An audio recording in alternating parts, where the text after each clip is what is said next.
Hi, I'm Dustin Abbott, and I'm here today to give you my definitive review of the Fuji X-T4 camera body.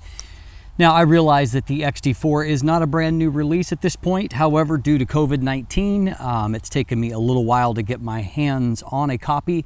But now, after spending about a month with it, I feel like I can give you a verdict and my opinion on how much of an improvement this is over a camera like the X-T3. Now, when I did my review of the X-T3, I was basically brand new to the Fuji system. And so I actually had the opportunity to review it while at the same time covering two lenses that I actually thought were really fantastic. One was the 35mm f2 on the less expensive end, but then I also was using their highest end lens at the same time, which was the 200mm f2 OIS lens. So obviously a really exceptional lens to test the tracking abilities. In this case, I have primarily used the 50 to 140mm f2.8, so not as extremely a good lens, a good one, however, and I will be delivering a review of this lens as well.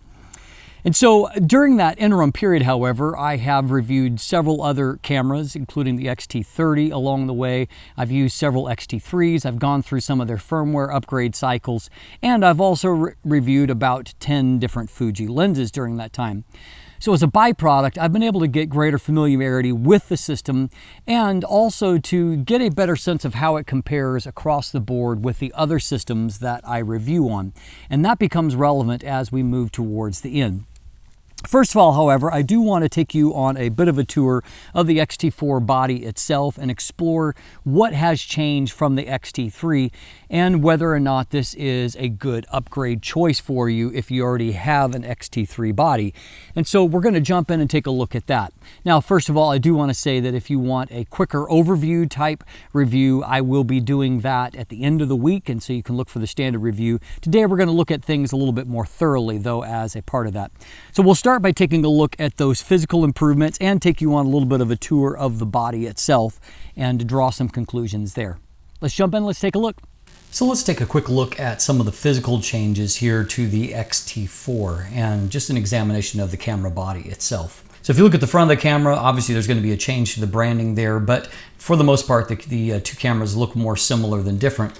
Top view is pretty close to the same. You've still got buttons, these buttons that can be programmed to different functions on the top and at the front, which, I mean, as far as physical controls, Fuji bodies have a lot of great physical controls, if that's your thing. Some people will find all of this overwhelming. Other people will think it's fantastic. And so, you kind of know where you fall out. But your top view looks pretty similar. And so you've got your on-off that is connected into the shutter button.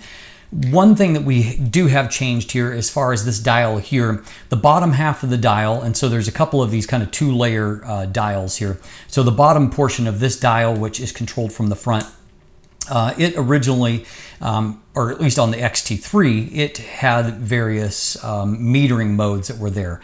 And so in this case, we have just kind of simplified down to doing stills and movies, probably something that people might change on the fly more often. And it also allows you to have kind of two complete different setups for movie control based on that. So, I mean, that's probably a positive change.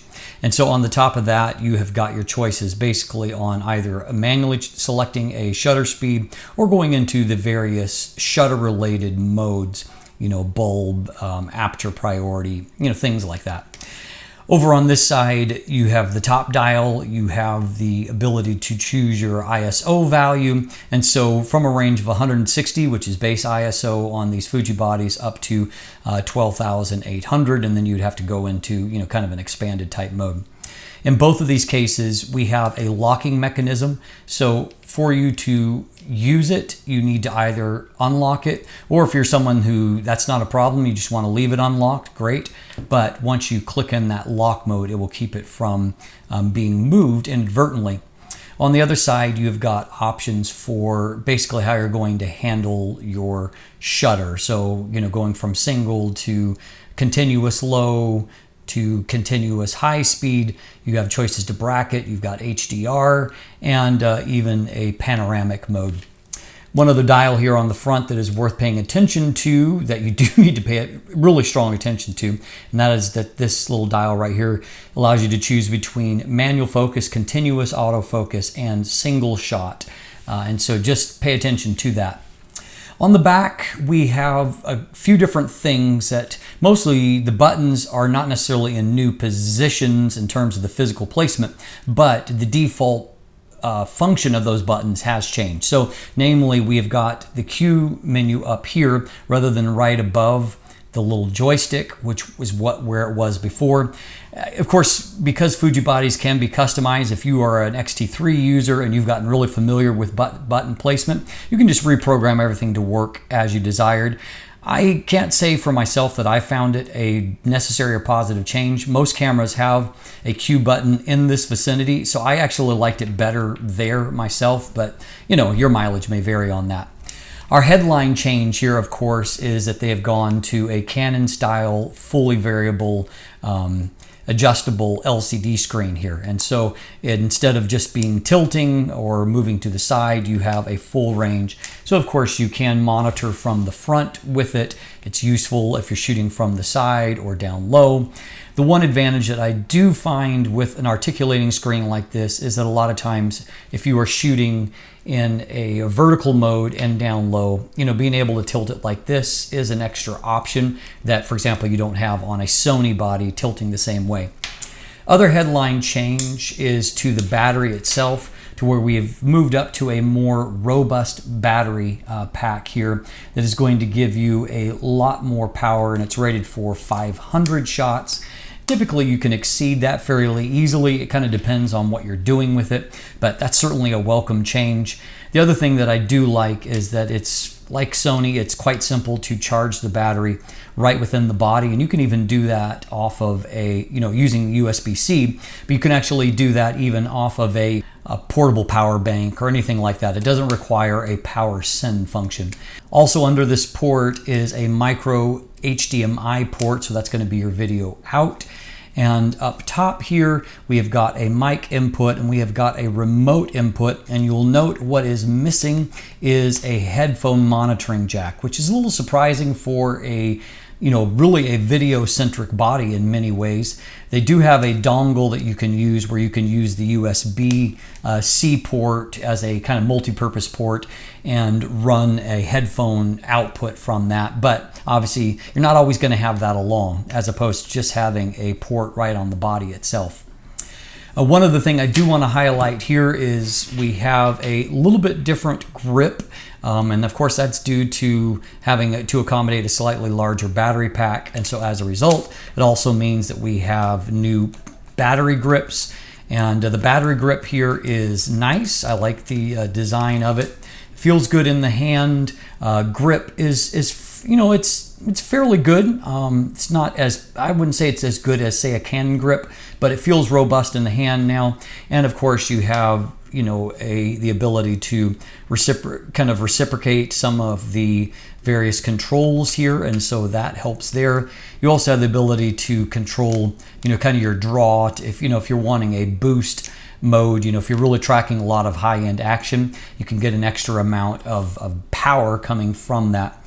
The other advantage here is that if you are using the battery grip, you do get that headphone monitoring port as a part of that. So one reason to consider that, obviously. And then you can, of course, put a couple of battery packs in there and thus extend your battery life even more thoroughly. Now, the one thing that I do miss when you have like a battery grip on here is that as a gear reviewer, I really strongly prefer having Arca-Swiss compatibility. Now, not to say that the camera body is either, so I tend to go more with a grip extender that's Arca-Swiss compatible, so I can go quickly onto a tripod, either for testing, but also for filming, which, you know, I do a lot of with. And so, I mean, obviously that's an additional accessory you could go for, but, you know, as far as the battery grip works, it feels good in the hand, and I think that, you know, you're likely to be happy with it if a battery grip is your preferred way to handle things. Overall, not a lot of exterior physical changes to this camera body. Some of the big changes, of course, are inside, most notably the in-body image stabilization, which is a hugely desirable trait added to that. Some better autofocus performance, a few tweaks here and there, but largely what we have is a very functional camera with a lot of physical controls that's just gotten a little bit better in this upgrade. So of course, it is really here where a lot of the headline highlights are, as far as the delivery of some physical improvements, including a fully articulating LCD screen. Of course, the IBIS is a big thing, which we'll get more in just a second. But of course, an upgraded battery, and then those ergonomic changes, there's some good, some bad for me, and I don't necessarily understand the need to move the Q button. Not a big fan of that. Of course, you can program it back to the other original spot, but you know where its current position is, it's just not a place where I've ever seen a quick menu button on any camera system that I've used, and so I'm not necessarily crazy about that change there. And so as far as some people I know really do like the dual mode, being able to switch from a completely different setup for stills and movies right there. And so I think that that is probably a positive change. And so overall, you know, some good changes and some changes that I am about. But overall, of course, this already was a really fantastic camera. It's a fantastic camera, however, if you like a lot of physical controls. So I don't consider these X-T3, X-T4 bodies to really be fantastic ones if you are new to cameras, because I think that people that are not experienced photographers are going to find the sheer number of physical controls to be a little bit intimidating and not necessarily intuitive if they don't really know what they're doing on that front. And so, yeah, I think that your opinion of the physical controls of this body are really going to depend on your experience level. I rather like them myself, but I recognize that your mileage may vary. Now, of course, as I've noted, the headline improvement here, the thing that was at the very top of my wish list after reviewing the X-T3, was to have in-body image stabilization. And of course, we have done that, making the X-T4 kind of a hybrid between the X-T3 and then the X-H1 in terms of kind of bringing some of the best of both of those worlds together. Now, in this case, the IBIS is rated up to 6.5 stops, which is a lot, higher than what a lot of lens IS is rated. I'm going to say two things on this front. First of all, I do find that I can tell a difference compared to Sony's in-body image stabilization. And so I do think that it is better than what that is. It's just a little bit more stability, a little bit more functionality, and I think that it's a little bit better at the extremes, either extreme wide-in or into the telephoto range, whereas I find that the Sony IBIS to this point is really best in kind of a standard range of somewhere between about, let's say, 20 to 150 millimeters. And outside of that range, you know, you don't get as good a performance. And that's true to some degree here. I just think that the margins are broader on the Fuji system. But my second point that I want to make is that I still find that there's a practical limit. You can say 6.5 stops, but you know, theoretically that means that, you know, for example, I just did a review of a Viltrox 33 millimeter f1.4, so roughly a 50 millimeter lens. And so, you know, by using those kind of standard definitions, I should be able to hold exposures way down, you know, with stability down into, you know, a second or two exposure. That's just not happening, not with any kind of reliability. And so you know, and even with a 200 millimeter lens, I think that I'm going to be running up against a pretty standard around 1/10 of a second, and maybe get a few at 1/8, maybe even every now and then at 1/4, but not lower than that. And so, I think that the effectiveness of these systems is really how well they work in your normal range of operation, not when you try to use them at some kind of extreme. I think you're going to be disappointed if you expect 6.5 stops at the extremes. But if you use it within standard use, it's an effective system, and so kudos to them for a nice execution on that. Now, another thing that has been improved here, tweaked really, is that while we have a similar focus system to the X-T3, there is a couple of things that are supposed to bring some improvements here.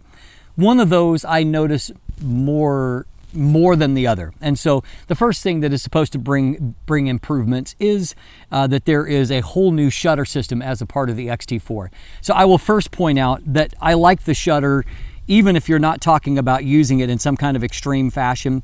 I really like the performance of the shutter. It has a really nice, smooth and quiet feel to it.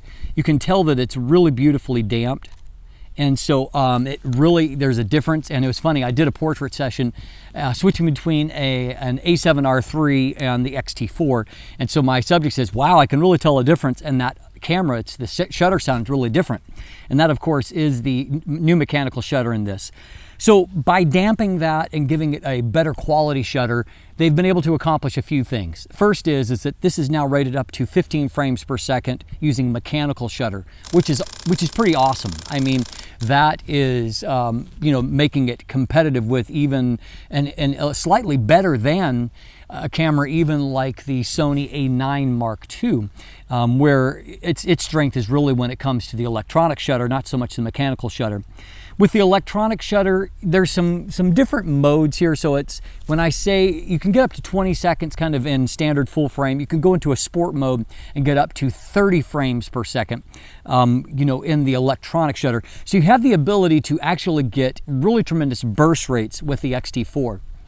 Where it falls apart when compared to a higher end camera like the A9 or the A9 Mark II, and I'm very familiar with the A9 having owned one for some time, is that you really start to hit your buffer limits really fast. And so for example, if you're shooting raw files, let's say even at that mechanical shutter, you're getting somewhere around 35 raw files.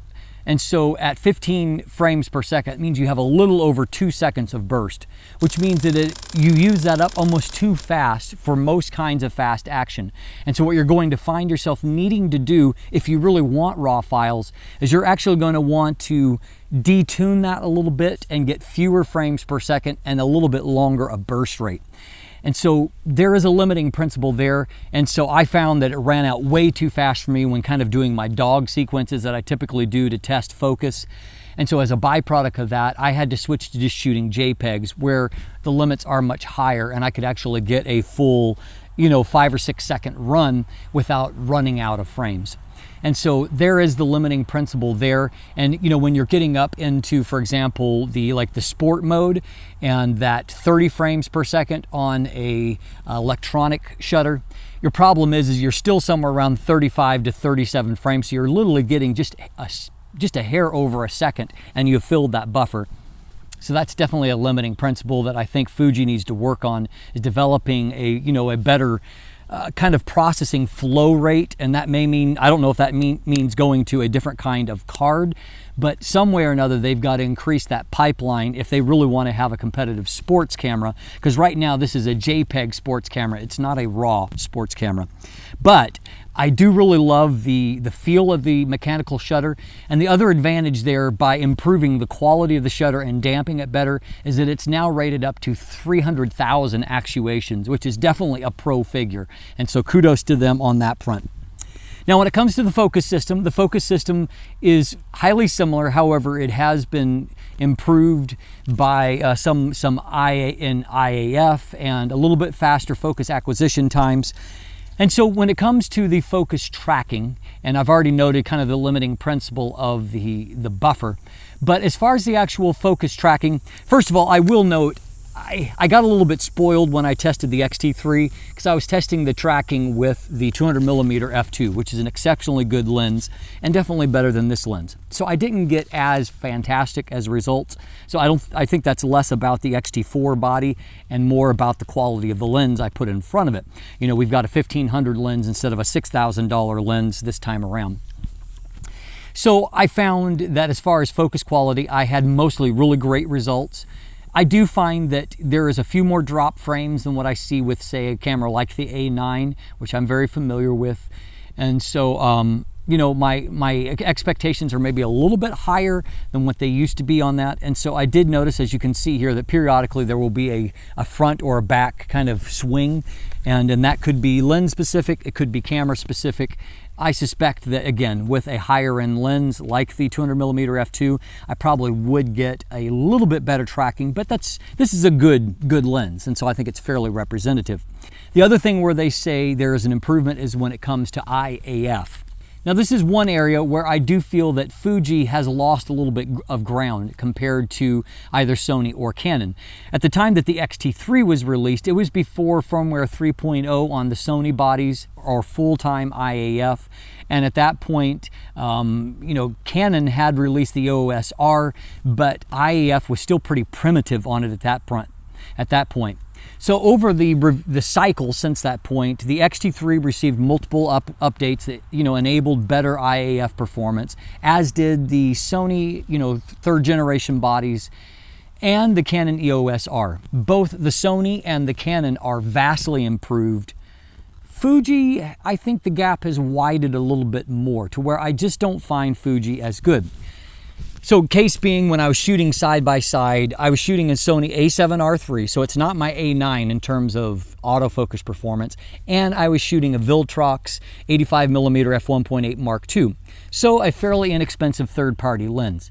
I still found that the Sony combination had much better eye tracking and consistency tracking the eye than what the Fuji did with a much more expensive lens mounted on the front. I had a $400 lens mounted on the Sony, a $1,600 lens mounted on the Fuji. So it should be advantage Fuji, right? Not really. And so what I found is that rather than saying kind of glued onto the eye as the subject moved around or as I, you know, went to compose, I found that it jumped some. And so sometimes it would jump down onto the body. It would get stuck sometimes on the nose and between the two eyes in the tracking. And I also found that my actual focus results, while good, were not as good, not as perfect as what the Sony combination was. I'm finding now with either Sony or Canon with a good portrait lens, my keeper rate for quality of focus is essentially 100%. I would say with Fuji, we're probably more in the 85 to 90%. So it's not quite as good. There is room for more improvement here. At the moment of the review, I believe I have the 1.2 firmware here, the most recent available. And so, you know, it's still a little bit behind when it comes to that. So let's take a look at the sensor. The sensor, of course, is a 26 megapixel, and it is the same X-Trans system that is basically in the X-T4, X-T30, and so this is the third camera that I have reviewed with a variant of this sensor in it. It is a good sensor in a lot of ways. As far as APS-C goes, there's only one vulnerability that I want to kind of point out, and that is that with the X-Trans system and the way that it works compared to a Bayer sensor, I do find that sharpening is a little bit more complicated on Fuji than what it is on other camera systems. And so you really have to sharpen kind of using the right software and with the right technique. Otherwise, you can get some weird, almost like painterly type swirls when viewed at a pixel level. And so it's something that I think that software manufacturers have been working to improve, and I do think that it's better. But that is the one, I think, limiting principle here of the X-Trans system as compared, or sensor, as compared to a Bayer, you know, a layered Bayer sensor or something like that, is that it is a little more difficult to sharpen. Let's jump in and let's take a look at a few images. We'll look at dynamic range, ISO performance, and so that you can, you know, get a sense out of that. Let's jump in and take a look at that. So we'll quickly run up through some of the ISO settings. And so I've got obviously base ISO, which is higher here at 160. So there are a few limitations that come with that. And so like the X-T4 actually moved to ISO 160 from the base ISO of 200 previously. And so that's retained here with the X-T4. So as we begin to move up our ISO, we can see as far as noise at 800, there is a little bit more noise, but it's fairly close. We can see that there is maybe a tiny bit of loss of contrast here as we climb up the ISO ladder. Overall, a clean result at ISO 800. So if we can compare 800 with 1600, we can see that there's just a little bit more visible noise. At this stage though, no color banding, nothing really terribly destructive here that is taking place. Shadows still look fairly smooth. Moving on up to 3200 here on the right side, we still have a fairly clean result. You can see a little bit more, the noise pattern is just getting a little bit rougher. However, I can just see the tiniest hint of some discoloration that's coming in there, but overall it's fairly non-destructive, certainly still fairly useful. Moving on up to 6400, we can see just again, more roughness, a little bit more discoloration here in the shadowed area that we're seeing. And so, obviously the higher you climb, the less useful it gets. You can see a little bit more roughness in the shadow here. And if we move on up to 12,800, you can see that now this is the limit on the dial. You can go up a little bit higher just in the settings, but here's what I consider the practical limit. You can see that we're starting to get quite rough in certain areas. And if we go back to compare, we can see that compared to the base ISO, we've got a lot more roughness in our shadows. We've also lost some of the highlights here, where the image just looks a little bit duller by comparison. Now you've got two options when you approach dynamic range here. Using the standard dynamic range from the camera, we can see that if we start to underexpose the image, here's underexposure by about 2 stops here, and we can see that we are able to pull everything back. Shadow information looks pretty good, and looking out here, still everything is fairly clean. If we move up to a 3-stop shadow recovery, we can see that still we're doing fairly good. If you look inside here, everything is, that information is still coming back. We can see looking into our shadow area, there's not a lot of additional noise. You can see it, but pretty good in terms of shadow recovery.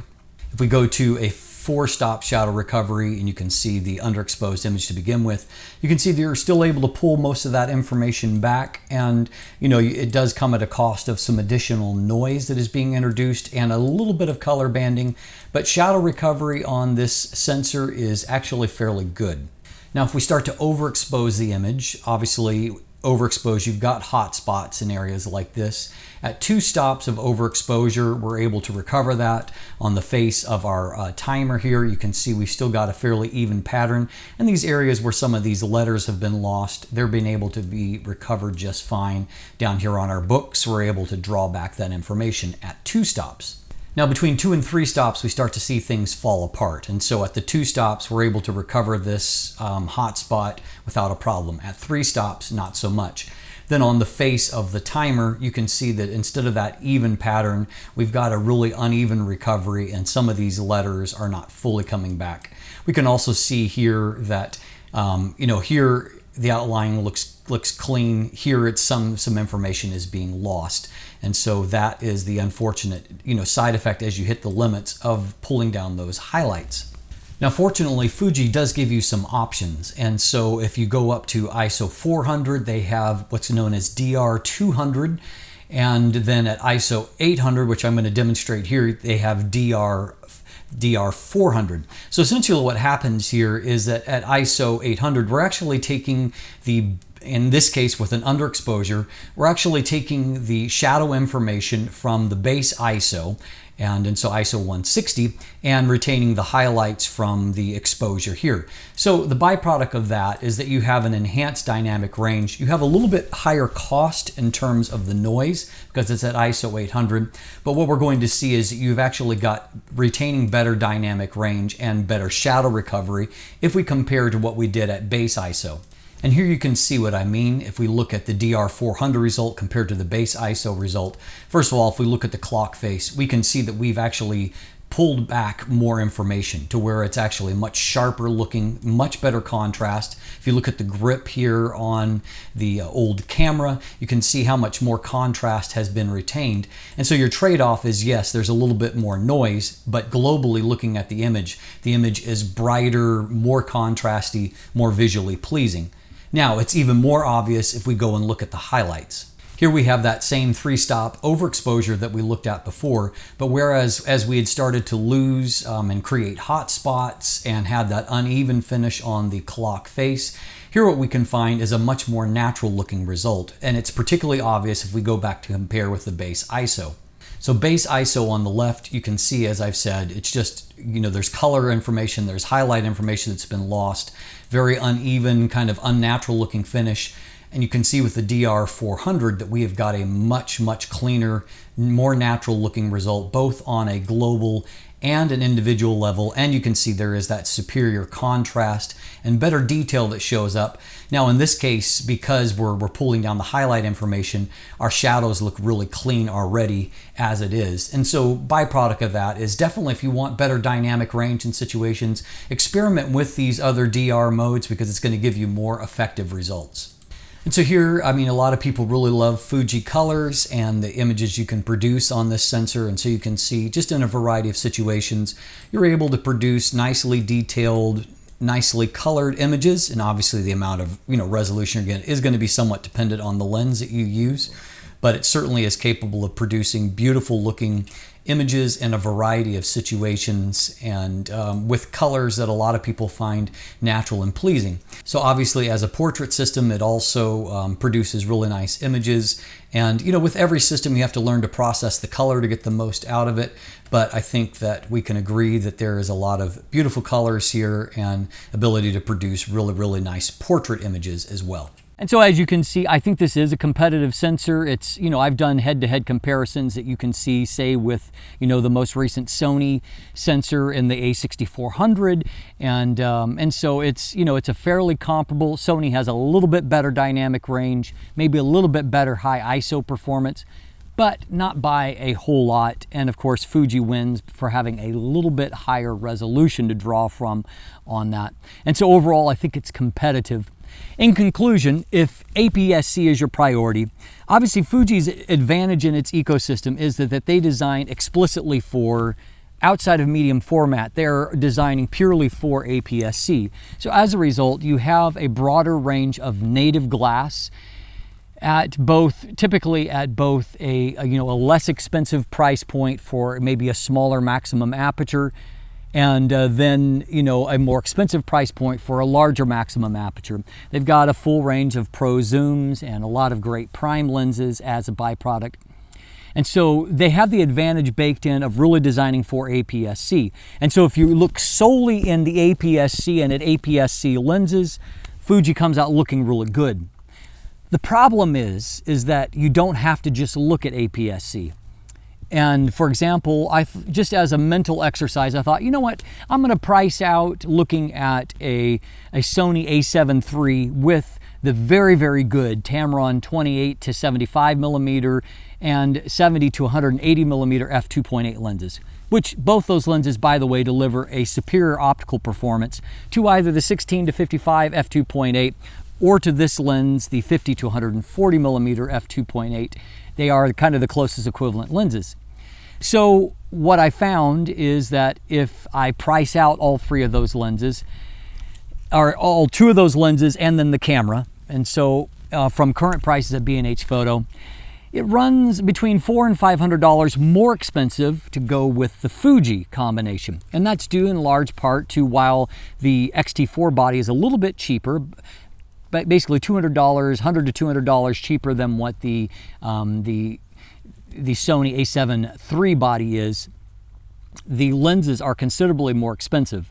And for example, the Tamron 70 to 180 millimeter lens, which a lens that optically dusts this lens, by the way, it clocks in at around $1,100. This lens is $1,600, and then the 16 to 55 is $1,100. The Tamron 28 to 75 is about $880. And so by the time you price all that in, you actually are spending more. And because of Tamron third-party development giving lightweight lenses, if you do the weight of the body plus the two lenses, you actually are about 140 grams lighter with the full frame combination. And so cheaper and lighter, and it leaves you wondering, okay, where's the advantage of going APS-C?